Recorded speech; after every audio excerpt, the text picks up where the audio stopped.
Today we will discuss the lecture number 7 of the current lecture series Fuel Chemistry, and in this lecture we will study the solid fuels, coal and its classification. तो सबसे पहले हम बात करते हैं solid fuels की। तो अगर हम जनरली बात करें, सबसे पहले हमने देखा था कि जो उनसे बेसिकली फॉसल फ्यूल्स वगैरह होते हैं ये हमें मिलते होते हैं एनिमल और प्लांट्स बॉडीज़ की डिकम्पोजिशन से, यानी कि बायोलॉजिकल बॉडीज़ की डिकम्पोजिशन से। तो अगर जब एनिमल बॉडीज़ की डिकम्पोजिशन होती है तो हमें उससे पेट्रोलियम ऑब्टेन होता है, जबकि अगर हम प्लांट्स बॉडीज़ की डिकम्पोजिशन की बात करें तो उससे हमें कोल ऑब्टेन होता है, कोयला। अब कोल क्या होता है, बेसिकली इस वीडियो के अंदर हम कोल को डिस्कस करेंगे, कोल और उसकी क्लासिफिकेशन को और उसके एनालिसिस को। तो जो कोल होता है, कोल हमारे पास हाईली कार्बोनेशियस मैटर होता है, यानी कि जिसके अंदर कार्बन का कंटेंट बहुत ज़्यादा होता है। और ये बनता किस तरह से है, जैसा कि हमने ऊपर देखा, प्लांट्स बॉडीज़ की डिकम्पोजिशन की वजह से, अल्टरनेशन की वजह से। और कोल के अंदर कार्बन के अलावा हाइड्रोजन, नाइट्रोजन और ऑक्सीजन वगैरह भी प्रेजेंट होते हैं, besides non combustible inorganic matter. ठीक है, इसके माइनर अमाउंट में नॉन कंबस्टिबल इनऑर्गेनिक मैटर भी प्रेजेंट होता है। उसके बाद कोल की क्लासिफिकेशन की बात करें तो कोल को हम क्लासिफाई करते होते हैं wood, peat, lignite, bituminous coal, steam coal and anthracite. और जौन सा एंथ्रासाइट होता है ये सबसे प्योरेस्ट फॉर्म होती है कोल की, और इसके अंदर 95% कार्बन कंटेंट प्रेजेंट होता है। तो अब हम इनको एक्सप्लेन करते हैं मजीद क्लासिफिकेशन ऑफ कोल को। तो क्लासिफिकेशन के अंदर हम 4 पार्टीशंस करते होते हैं, peat, lignite, bituminous coal and anthracite. तो सबसे पहले जौन सा कोल है वो है पीट। तो पीट जौन सी होती है ये फर्स्ट स्टेज होती है द फॉर्मेशन ऑफ कोल। इसकी जो कैलोरीफिक वैल्यू है वो है 4000 to 5400 kilo calorie per KG. ये इसकी कैलोरीफिक वैल्यू है। ठीक है, हमें पता है कि जिस फ्यूल की जितनी ज़्यादा कैलोरीफिक वैल्यू होती है वो उतना ज़्यादा हमारे लिए गुड फ्यूल होता है यूज़ के लिए। थर्ड नंबर पे है जी, it is uneconomical fuel due to high proportion of moisture and low calorific value. क्योंकि इसकी जो कैलोरीफिक वैल्यू है वो बहुत ज़्यादा लो है और इसके अंदर मॉइस्चर कंटेंट भी काफ़ी ज़्यादा होता है, इसलिए ये जौन सा फ्यूल होता है पीट, ये इतना महंगा नहीं होता। ठीक है, क्योंकि इसके अंदर जौन सी कार्बन का कंटेंट है वो बहुत कम होता है। इसका कलर किस तरह का होता है, it is brown fibrous mass होता है। ठीक है, और इसके अंदर जो कार्बन कंटेंट होता है वो ओनली 55 टू 60%। नंबर पे जो फ्यूल है वो है लिग्नाइट। लिग्नाइट जौन सा होता है ये इंटरमीडिएट स्टेज में होता है प्रोसेस ऑफ कोल में, इन बिटवीन। इसकी जो सी कैलोरीफिक वैल्यू होती है वो उससे पीट से ज़्यादा होती है, 6500 to 7100 kilo calorie per KG.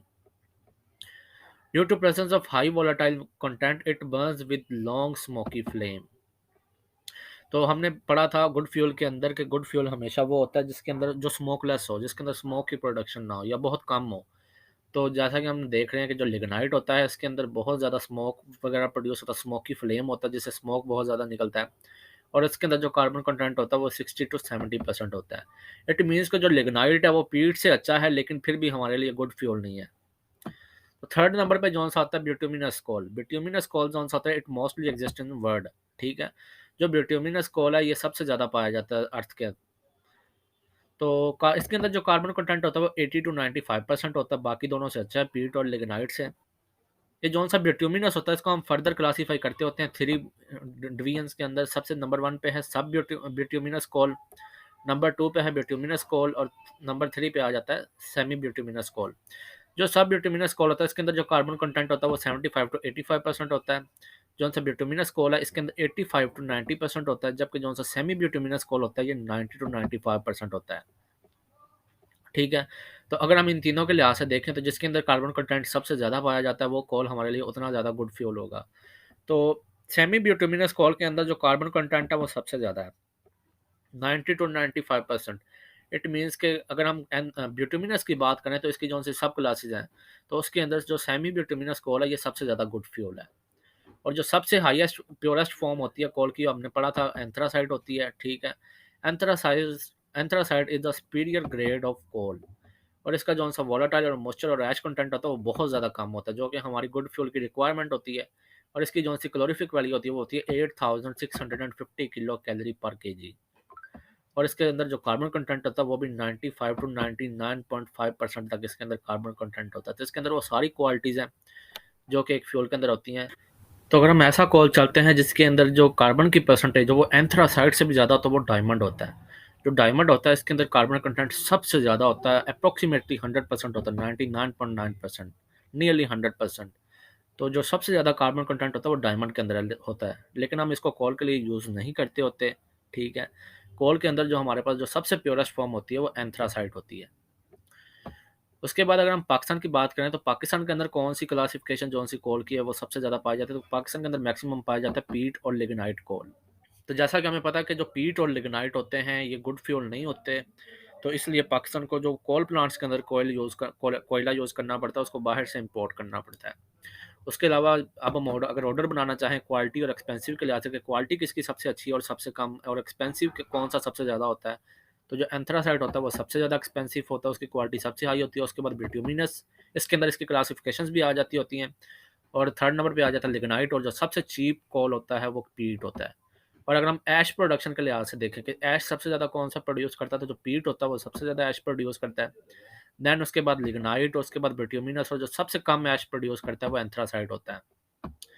Before purchasing the कोयल, आप कोयल को परचेज करने के लिए ये सारे एनालिसिस की जाते हैं कि कौन सा कोयल बेनिफिशियल होगा और कौन सा हार्मफुल होगा कोयल पावर प्लांट्स के लिए। ठीक है। और किससे पोल्यूशन कम से कम प्रोड्यूस और किसकी गैस प्रोडक्शन कम से कम हो। ठीक है। जब इंडस्ट्रियल लेवल पे कोल को यूज़ करना होता है तो ये सारी एनालिसिस वगैरह किए जाते हैं। अब कोल के दो तरह के एनालिसिस होते हैं, एक तो होते हैं प्रोक्सीमेट एनालिसिस और दो सेकंड नंबर वाले होते हैं अल्टीमेट एनालिसिस। ठीक है।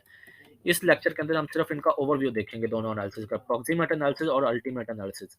नेक्स्ट लेक्चर के अंदर हम इनको एक्सप्लेन करेंगे कि प्रॉक्सिमेट और अल्टीमेट एनालिसिस के अंदर किस तरह से हम चेक करते होते हैं, किस तरह से हम एनालिसिस करते होते हैं कोल के, आया कि कौन सा कोल इंडस्ट्री के लिए वायबल होगा। तो अब बात करते हैं, शॉर्ट ओवरव्यू इनका लेते हैं। जो प्रॉक्सिमेट एनालिसिस होते हैं इनके जौन से रिजल्ट्स होते हैं वो इतने एक्यूरेट नहीं होते, जबकि जौन से अल्टीमेट एनालिसिस होते हैं इनके जौन से रिजल्ट्स होते हैं वो एक्यूरेट होते हैं और इनको इंडस्ट्रियल लेवल पे यूज़ किया जाता है अल्टीमेट एनालिसिस को। तो अप्रॉक्सीमेट एनालिसिस की बात करें तो इसका जौन से हमारे पास अप्रॉक्सीमेट वैल्यू होती है वो होती है in the form of number but not so accurate और डिजिट, यानी कि इसकी जौन सी वैल्यू होती है वो ऑलमोस्ट होती है, तकरीबन होती है, एग्जैक्टली नहीं होती। और ये चीप प्रोसेस होता है, इसके अंदर कोई भी इंस्ट्रूमेंटेशन की ज़रूरत नहीं होती है। जो बहुत ही लो लेवल की इंडस्ट्रीज़ होती हैं वो इस तरह के एनालिसिस को यूज़ करती होती है, जिनका फ्यूल के साथ कोई इतना फोकस नहीं होता जिन इंडस्ट्रीज़ का, तो वो जौन सी इंडस्ट्रीज़ होती हैं वो अप्रॉक्सीमेट एनालिसिस को यूज़ करती होती हैं। सेकंड नंबर पे जोन से वो है अल्टीमेट एनालिसिस। अल्टीमेट एनालिसिस के जो रिजल्ट्स होते हैं वो बहुत ज़्यादा एक्यूरेट होते हैं in the form of number और डिजिट नंबर होते हैं। और ये एक्सपेंसिव प्रोसेस है और जो हाई लेवल की इंडस्ट्रीज होती हैं वो इसको यूज़ करते होते हैं और इसके लिए प्रॉपर इंस्ट्रूमेंटेशन की ज़रूरत होती है। ठीक है। नेक्स्ट लेक्चर के अंदर हम इन दोनों को मजीद एक्सप्लेन करेंगे, इनके स्टेप्स देखेंगे अप्रॉक्सीमेट और अल्टीमेट एनालिसिस के अंदर। ये था आज का लेक्चर। अगर आपका कोई क्वेश्चन हो तो आप कमेंट सेक्शन में पूछ सकते हैं। ओके, थैंक यू, अल्लाह हाफिज़।